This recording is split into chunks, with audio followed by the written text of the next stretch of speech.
برکت نام سے جو نہایت مہربان اور رحم کرنے والا ہے۔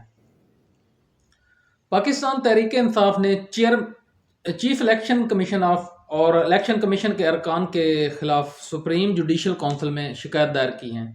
پی ٹی آئی کے سیکرٹری جنرل عمر ایوب نے بیرسٹر علی ظفر کے ذریعے یہ شکایت جمع کروائی۔ شکایت میں پی ٹی آئی نے موقف اختیار کیا ہے کہ الیکشن کمیشن صاف اور شفاف انتخابات کروانے میں ناکام رہا ہے۔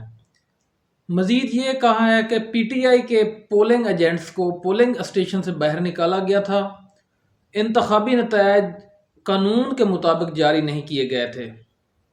8 فروری کو جو الیکشن کمیشن نے دھاندلی کروائی ہے وہ دھاندلی نہیں، وہ بہت بڑا دھاندلا تھا، اور پری پول دھاندلی پر آنکھیں بند کر کے رکھی گئیں۔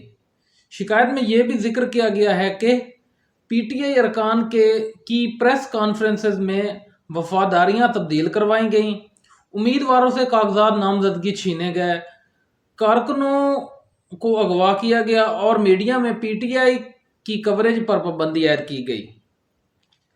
لیکن الیکشن کمیشن نے ان معاملات پر کوئی کارروائی نہیں کی۔ الیکشن کمیشن ان سب معاملات پر آنکھیں بند کر کے بھیکی بلی بن کے بیٹھا رہا۔